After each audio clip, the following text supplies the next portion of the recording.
Muito bem, pessoal. Boa tarde, bom dia, boa noite. Não sei que horas vocês vão assistir a essa aula. Então, segue para vocês essa videoaula sobre Revolução Francesa, parte 1. Vai ter duas partes.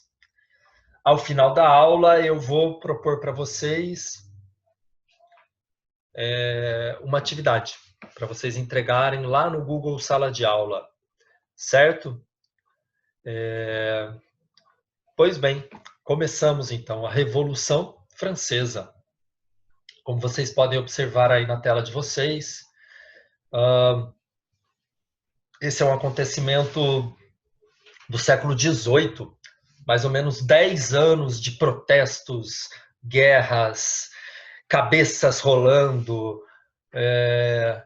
de 1789 até 1799. É uma convenção, esses 10 anos, porque depois de 1799 alguns acontecimentos continuaram a rolar, ainda relacionados à Revolução Francesa. Muito bem. A Revolução Francesa ela é muito importante, pessoal, porque ela teve impactos no mundo todo, inclusive no Brasil. A independência do Brasil, em grande parte, é explicada por conta dos acontecimentos que vieram depois da Revolução Francesa, certo?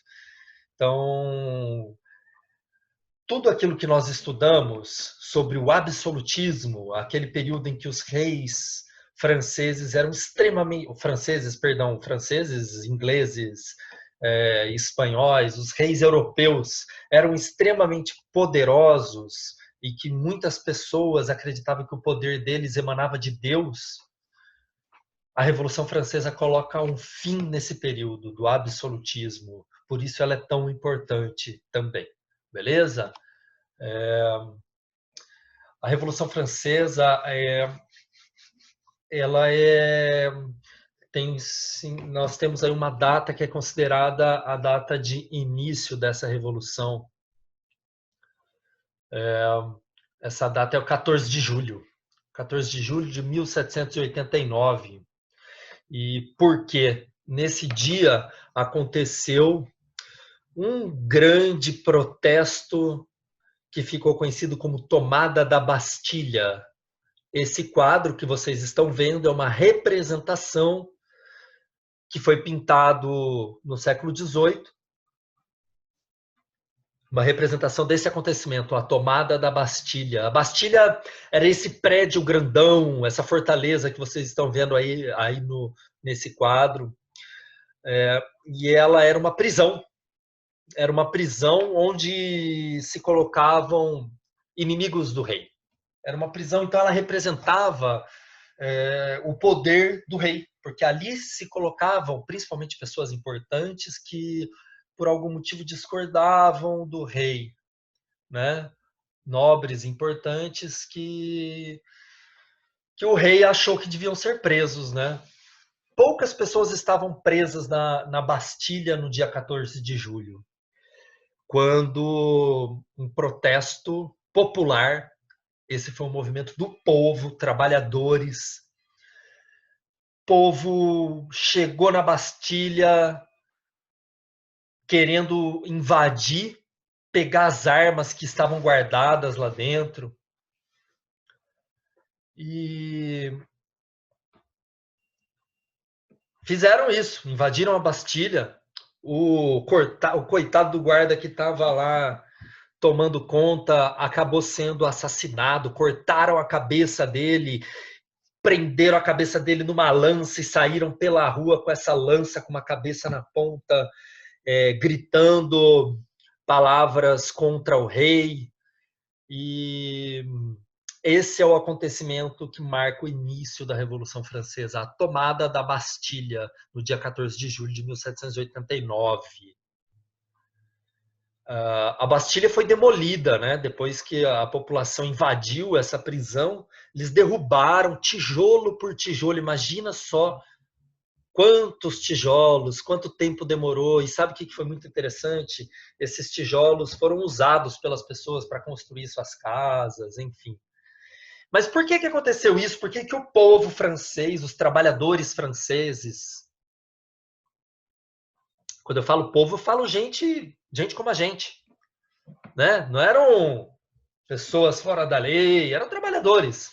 Por que o povo estava fazendo esses protestos? Como você pode bem ver nesse quadro que representa esse momento, isso foi um momento violento, né? Você vê fogo, você vê fumaça. O artista que pintou esse quadro quis representar esse momento de tensão e violência. Repare que você tem soldados e tem outras pessoas que não são soldados no quadro. Enfim, o que será que estava acontecendo na França para que o povo ficasse tão bravo assim, tão, né, querendo pegar o rei? O que será que aconteceu? Vamos lá, é isso que eu vou explicar para vocês. E para isso, para entender isso, a gente tem que voltar um pouco no tempo. Nós vamos um pouco antes do dia 14 de julho, para entender o porquê que o povo estava tão bravo. Vamos lá. Primeiro, para entender por que o povo estava tão bravo, a gente precisa entender mais ou menos como era a sociedade francesa. Mais ou menos como é que era a sociedade francesa. Eu queria que vocês reparassem aqui nesse desenho que está no canto direito da tela, que você vê ali um senhor velhinho, tem até uma bengala, carregando outras duas pessoas nas costas. Isso é uma caricatura. Isso é uma caricatura que foi feita no século XVIII. Né? Uma caricatura na época da Revolução, os artistas, assim como hoje. Hoje a gente usa a internet, né? As coisas acontecem, seja na política ou seja no que for, a gente faz meme, né? A gente faz as coisas e posta no Instagram, no Facebook. Na época não tinha internet, mas os artistas faziam os seus desenhos para representar os acontecimentos, né? Também. A caricatura é um desses meios.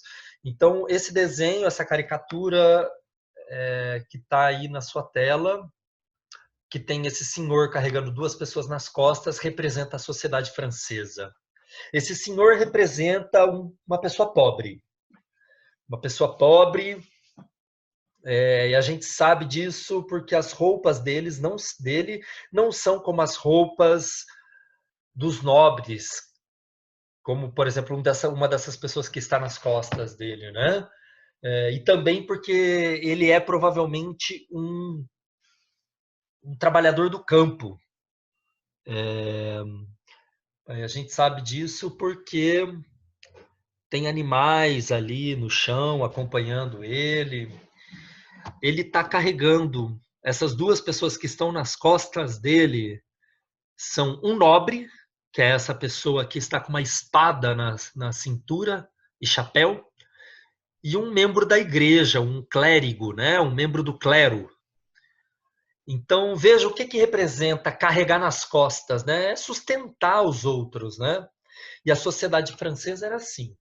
O povo sustentava a nobreza e o clero. Era basicamente assim. Aqui nos outros dois desenhos eu tenho para mostrar para vocês outra representação de personagens da época, para vocês verem como que eram as roupas que eles usavam. No outro lado do desenho, na extrema esquerda, temos ali um nobre. Repare que eles usavam essa calça que ia até o joelho, justa até o joelho, e depois tinha um meião que ia até o joelho, né? Encontrava com a calça. E esse tipo de calça era chamado de culotte, né? Esse casacão que ele usava eram roupas de nobres, tá bom? Já no meio, o desenho que está no meio representa um típico morador da cidade. Repara que a calça dele é diferente, não é aquela calça que vai até o joelho, que era moda entre os ricos, entre os nobres. A roupa dele era uma roupa típica de gente pobre, tá bom? O chapéu dele, como vocês podem reparar, não é um chapéu de rico, né? Repara, é um chapéu de gente pobre, tá todo meio torto, todo rasgado. Essa pessoa aí, que vocês estão vendo no centro, ela representa um personagem muito importante da Revolução Francesa. Não um personagem, mas um grupo de pessoas que os nobres apelidaram de sans-culottes. Sans-culottes, está escrito aí no alto do vídeo, tá bom? Sans-culottes, escreve em francês desse jeito que está escrito aí no alto do vídeo. Sans-culotte em francês significa sem culote. Culote é essa calça dos nobres que eu mostrei para vocês antes. Esses personagens, essas pessoas que moravam na cidade, eram pobres, são muito importantes na Revolução Francesa. Foram eles e também os trabalhadores do campo, mas não só, também setores da pequena burguesia e até da alta burguesia francesa participaram da Revolução. Mas esses caras, essas mulheres também, sans-culottes, foram importantes. Naquele episódio que eu mostrei anteriormente, a tomada da Bastilha, eles foram os principais protagonistas. Eles que invadiram a Bastilha e, de certa forma, começaram a Revolução. Beleza? Depois que os sans-culottes tomaram a Bastilha, os protestos se espalharam por toda a França, se espalharam pelo meio rural também, não só pela cidade. E eram protestos violentos, eram protestos extremamente violentos. Os pobres estavam completamente, como é que eu posso dizer, bravos porque eles estavam passando fome, bravos porque eles pagavam impostos, enquanto os ricos não pagavam impostos. Não pagavam imposto, ou pagavam muito pouco. A igreja e os nobres não pagavam imposto. E os pobres, o povo pagava. É por isso que a gente tem esse desenho aí, ou esse outro desenho, que tem um senhor carregando um clero, um membro do clero, e um nobre nas costas. E esse ato de carregar nas costas significa que o povo sustentava a nobreza e o clero. É isso. Eu tenho aqui essa outra figura para mostrar para vocês, então, como é que estava organizada essa sociedade francesa. Vamos do lado esquerdo aqui, nós temos ali o clero e a nobreza, representados por esses desenhos aí. O clero, para vocês verem, são membros da igreja, por isso que ele está carregando uma cruz. E a nobreza está ali representado por um homem e uma mulher com essas roupas que na época eram roupas bonitas para os nobres, caríssimas. Eles eram privilegiados. Por que privilegiados? Porque eles não eram tratados iguais perante a lei se comparados ao povo. Não tinha a ideia de que todos eram iguais perante a lei. Tá bom? Por que privilegiados também? Eles eram tratados como superiores. E, além disso, praticamente não pagavam impostos. Todo o imposto que sustentava o governo vinha do trabalho do povo. O povo está representado aqui no outro lado do desenho como os não privilegiados. Não tinham privilégios, né? Eles eram tratados como inferiores na hora perante a lei, né? Não eram iguais. Então, se você tinha um julgamento em que tem de um lado um nobre, do outro lado um trabalhador do campo, por exemplo, o juiz ia acabar sempre julgando a favor do nobre, porque o nobre era considerado alguém superior, beleza? Então também tem uma outra forma de dizer, de explicar como a sociedade francesa estava organizada, que é através dos estados. Ela era dividida em 3 estados. O primeiro estado era o clero, tá aqui o clero, né? A igreja. O segundo estado, os nobres, formando o grupo dos privilegiados. E o terceiro estado era o povo. Só que povo, galera, terceiro estado, vai desde do trabalhador do campo, do trabalhador da cidade, até o rico comerciante.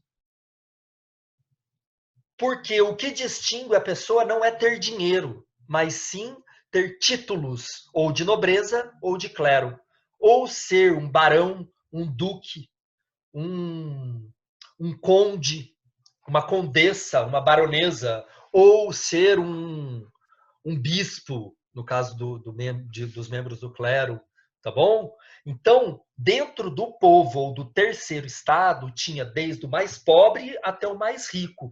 Acontece que se a pessoa era rica, mas não tinha títulos de nobreza ou de clero, ela não era considerada alguém de um estado superior, ou do primeiro ou do segundo estado, não era um privilegiado, tinha que pagar imposto do mesmo jeito.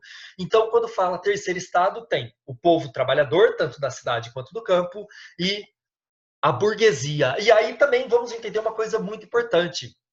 Burguesia é tanto o pequeno comerciante, por burguês aqui a gente vai entender o seguinte, são os donos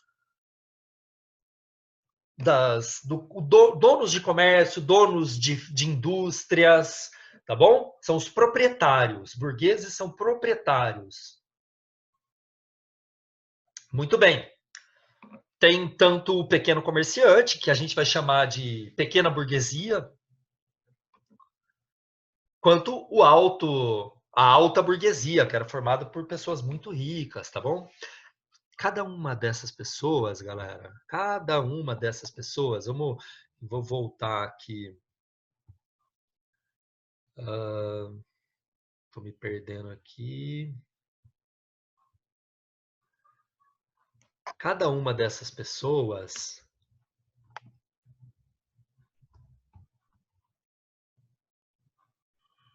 Apresentação de slide. Vamos voltar. Cada uma dessas pessoas vai ter interesses diferentes. Né? Então, o clero tem um interesse que geralmente combina com a nobreza, porque eles são os privilegiados. E o povo vai ter um interesse, mas se ele é pobre, é uma coisa, se ele é da baixa burguesia, é outra, e se é da alta burguesia, vai ter outros interesses. Beleza? Tranquilaço? Então, aqui é muito importante entender isso para saber o que fez com que o povo se revoltasse naqueles protestos que deram início à Revolução Francesa. Tudo certo? Tudo beleza? Bom, continuando, vamos lá. Por que que o povo estava muito, muito bravo com o rei? O que estava acontecendo na França para que esses protestos começassem?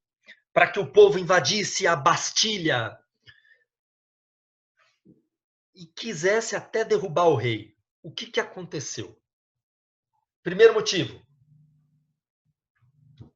o governo francês estava falido, totalmente falido.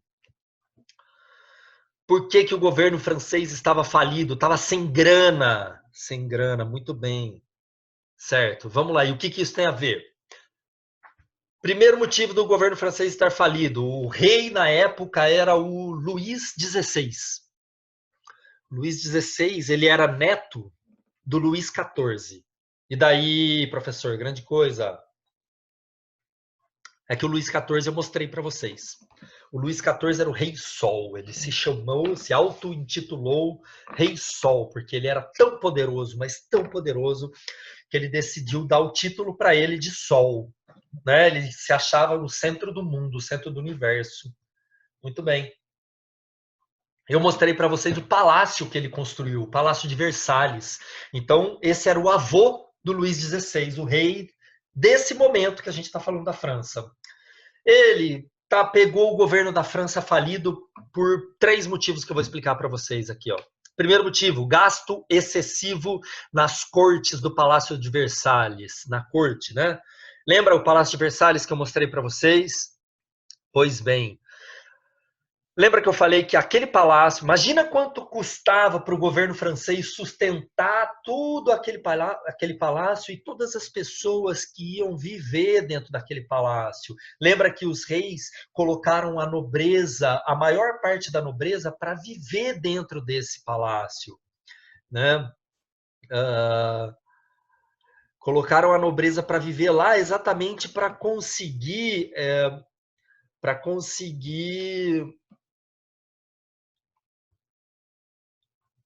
conseguir opa, problema.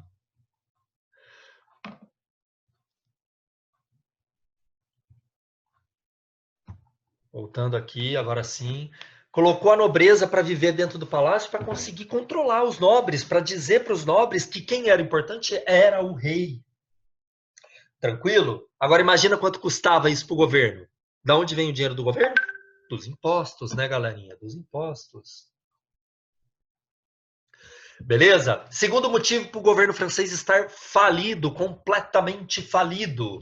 O rei Luís XV, que era o pai do Luís XVI, envolveu a França em guerras que custaram um maior dinheiro. Primeira guerra, Guerra dos Sete Anos, uma guerra que envolveu vários países na Europa, a Holanda, a Inglaterra. E aí é importante vocês entenderem que a França estava de um lado na Guerra dos Sete Anos, a Inglaterra estava do outro. França e Inglaterra eram inimigos. Muito bem, eram inimigos. E daí? E daí que a França perdeu essa guerra. Né? O lado da França, que não era só a França, perdeu essa guerra. Muito bem, então a França estava com birra contra a Inglaterra. E daí? E daí que alguns anos depois, uma colônia da Inglaterra muito famosa, que vocês hoje chamam de Estados Unidos da América, essa colônia que não era um país, era uma colônia da Inglaterra, assim como o Brasil era uma colônia de Portugal. Essa colônia, que a gente pode chamar, eles chamavam de Nova Inglaterra, não se chamava Estados Unidos.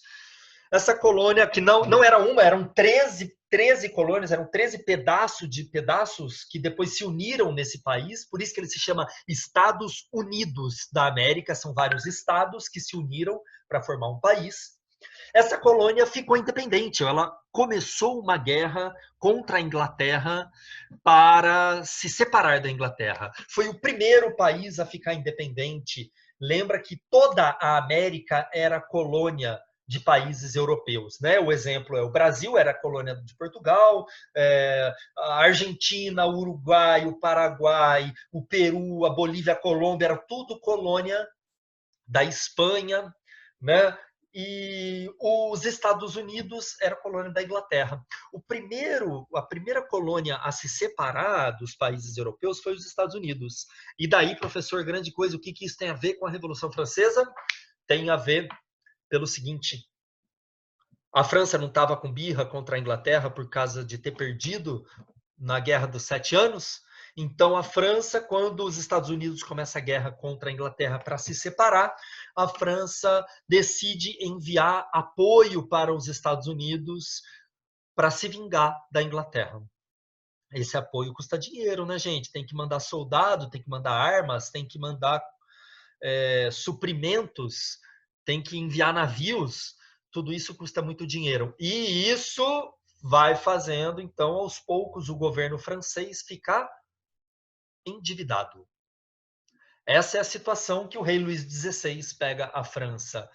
E um terceiro motivo para o governo francês estar falindo é que, desde 1770, como vocês estão vendo aqui no motivo 3, desde 1770, a França vinha passando por uma sequência de colheitas ruins, por conta de problemas climáticos. Problemas não, mudanças climáticas da época. Um frio excessivo destruiu a colheita. Aí no ano seguinte, outro frio excessivo ou uma chuva destrói a colheita. E daí? Grande coisa. E daí? Que destruindo as colheitas começa a faltar comida. E aí, galera, começou a mexer com comida, começa a mexer com o povo. Aí o negócio começa a ficar feio, certo? O preço dos alimentos sobe. Preço dos alimentos sobe, o povo fica descontente. Muito bem. E aí? O rei, diante dessa situação, como eu expliquei para vocês, os nobres e o clero não pagavam imposto. Ou praticamente não pagavam, pagavam pouca coisa. A maior parte dos impostos vinha do povo, do terceiro estado. Só que o governo estava falido. Então, e o dinheiro do governo vem dos impostos. Então, o rei estava precisando de mais dinheiro, o governo estava precisando de mais dinheiro. Então, ele decide, então, pedir para que o clero e a nobreza paguem impostos. Ele convocou os nobres e convocou os membros do clero numa assembleia chamada Assembleia dos Notáveis. Olha só que nome legal, Assembleia dos Notáveis. Por que notável? Só gente importante, só quem era do primeiro e do segundo estado. E falou, olha, vocês vão ter que pagar imposto, cara. Não tá rolando, entendeu? A gente tá endividado. E adivinha o que aconteceu? Eles não quiseram. Falaram, não, a gente não tem que pagar imposto. Quem tem que pagar imposto é o povo. Bom, o rei estava numa situação muito complicada, muito difícil. Então, o ministro da Economia do rei, o rei não governava sozinho, ele tinha os seus auxiliares, né? Tinha lá o ministro da Economia. O ministro da Economia do rei falou: então a gente vai ter que fazer o seguinte, vamos chamar, ao invés de chamar uma assembleia só com o clero e a nobreza, vamos chamar uma assembleia com geral. Vamos chamar a assembleia que vai incluir também o terceiro estado. Então, primeiro estado, segundo estado e terceiro estado. Essa assembleia, por chamar geral, ela se chamava Assembleia dos Estados Gerais. Aqui está aqui anotado para vocês verem. Ó, o rei convocou a Assembleia dos Estados Gerais. E nessa Assembleia ele queria convencer os nobres e o clero a pagar, né, e os membros da igreja a pagar imposto. Só que como que era o sistema de voto? Era um voto para o clero, um voto para a nobreza e um voto para o povo. Então, o povo tinha que ir lá decidir o que eles iam votar, e aí depois decidir qual era o voto, os nobres a mesma coisa, o clero também. Então, eram 3 votos só. Só que vocês concordam comigo que o clero e a nobreza iam sempre votar iguais? Porque eles têm os mesmos interesses, eles não querem pagar imposto. Se o clero e a nobreza votam iguais, o povo nunca vai vencer. Então, como está anotado aqui, ó, clero, nobreza e povo deviam votar um voto por estado. Só que o povo queria de outro jeito, queria que a votação fosse por pessoa e não por estado. Certo? E aí, porque sendo por pessoa, quem que vocês acham que era em número maior? O povo, o clero ou a nobreza? Lembrando que o povo é todo mundo que não é nobre nem membro da igreja. O povo era em número muito maior, né? Então, se o voto fosse por pessoa, o povo ia ganhar, e aí o clero e a nobreza iam ter que pagar imposto. Cara, sabe o que os caras fizeram?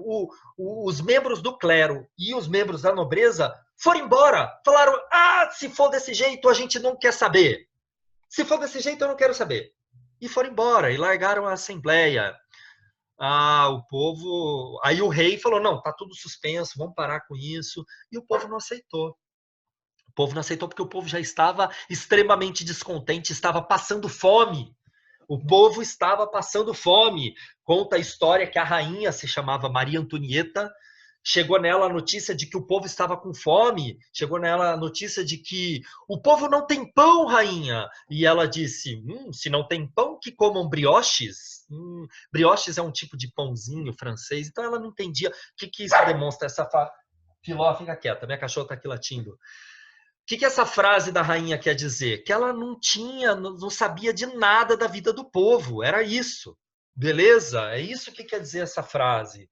Então o povo fez o quê? Extremamente descontente, extremamente bravo com a situação em que vivia. O povo falou, essa assembleia não vai ser desfeita. A gente vai ficar aqui, dentro do palácio, e vai transformar essa assembleia numa Assembleia Nacional Constituinte. Está grifado aqui embaixo para vocês verem. Assembleia Nacional Constituinte. Cara, isso é muito sério. Deixa eu voltar, até errei aqui, ó. Assembleia Nacional Constituinte. Isso é muito sério. Sabe o que é constituinte? Uma Assembleia Constituinte é uma Assembleia que vai fazer uma Constituição para o país. Cara, uma Constituição é uma lei que está acima do rei.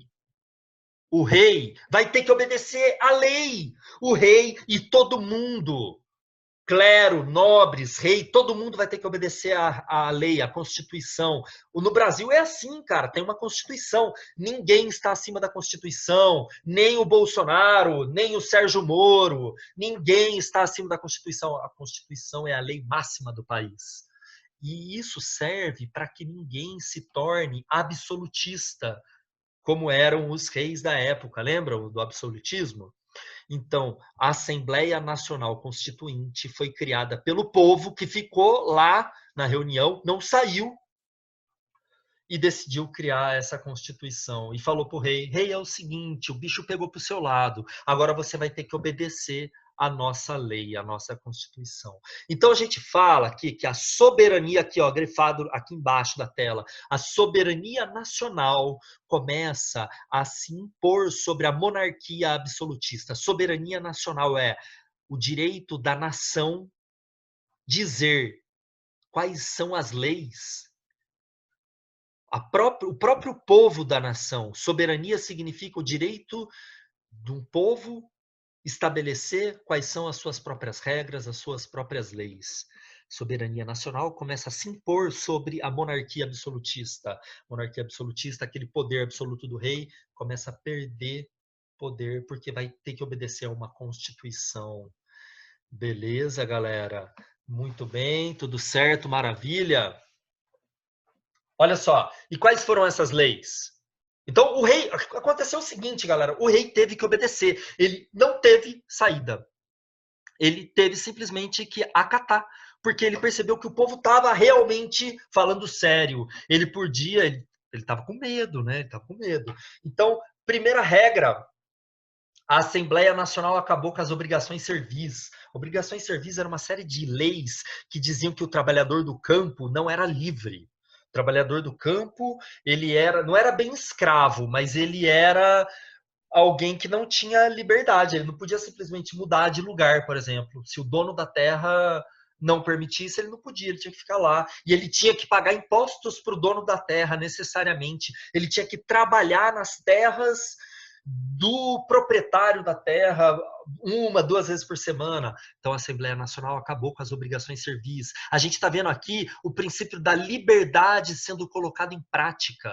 E outra coisa, criou-se a Declaração dos Direitos do Homem e do Cidadão no mês de agosto de 1789, Declaração dos Direitos do Homem e do Cidadão.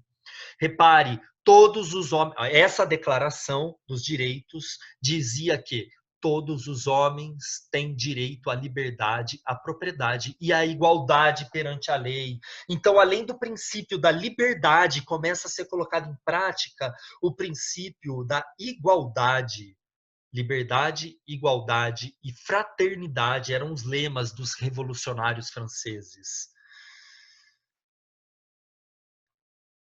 Direito de voto. Homens que comprovassem renda. Aí eu vou fazer uma reflexão. Reparem que a palavra usada é homens. Todos os homens têm direito à liberdade, à propriedade e à igualdade perante a lei. Olha só, todos os homens não são homens e mulheres. Não, a palavra usada não é ser humano, mas sim homens. Porque nessa época, mesmo a Revolução Francesa sendo um tremendo avanço para a liberdade humana, as mulheres ainda não têm os seus direitos garantidos. Ainda essa revolução ainda é sexista, eu diria. Ou seja, separa os seres humanos em classes diferentes. Homens têm direitos, mulheres não. Beleza? Mas mesmo assim, já era um tremendo avanço, porque a revolução, olha só, é ruim, é péssimo que as mulheres não tenham direito, mas a revolução colocou que todos os homens têm direito de ser tratado igualmente perante a lei, independente se ele é nobre ou se ele é servo, ou se ele... Servo nem existe mais. Se ele é nobre, ou se ele é do povo, ou se ele é padre, ou se ele é bispo. Beleza? Porém, tem uma questão, assim, esses direitos ainda são muito pouco distribuídos por toda a população. Além das mulheres não terem direitos, por exemplo, o direito de voto, os homens pobres também não tinham direitos. Porque para votar precisava ser homem que comprovasse renda ou propriedade. Isso se chama voto censitário. Beleza, galera? Esse é o primeiro momento da Revolução Francesa, ainda em 1789, tá bom? Alguns direitos estão sendo conquistados aos poucos. A Declaração dos Direitos do Homem e do Cidadão também dizia que todos têm direito a resistir contra a tirania. A tirania é o poder excessivo do rei contra os seus cidadãos. E isso é outra coisa importante. As pessoas deixaram de ser súditos e passaram a ser cidadãos. Ninguém é mais súdito do rei. Agora todos são cidadãos. Súdito é a pessoa que está lá para servir ao rei. Na época do absolutismo, as pessoas eram tratadas como súditos do rei. Depois da Revolução, os franceses passaram a se chamar de cidadão. Cidadão porque todo mundo está igualmente perante as leis. Beleza? E no ano de 1791, a Declaração dos Direitos do Homem e do Cidadão foi incorporada a uma Constituição. E o rei teve que obedecer a essa Constituição obrigatoriamente. Beleza, galera? Agora, olha só que coisa, o rei começou a ficar com muito medo e ele tenta fugir, escondido, maior piada. Ele e a rainha se enfiaram dentro de uma carruagem, se fantasiaram de pobres e começaram a fugir. Quando eles estavam na divisa, mais ou menos na divisa da França com a Holanda, eles foram pegos, foram presos e levados de volta para a França e foram tidos como traidores. Isso vai ter uma consequência muito séria para o rei. Beleza? Bom,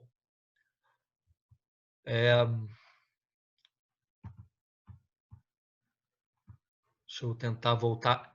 Essa foi a nossa primeira parte da aula de Revolução Francesa. Vamos ter uma segunda parte. E a tarefa que eu vou pedir para vocês é a seguinte. Vocês, depois de assistir essa aula, vocês vão enviar para mim, pode ser por vídeo, pode ser por áudio, 3 perguntas de vocês. Tá bom? Pode ser curiosidade, pode ser dúvida. Tanto faz. Um abraço, até logo.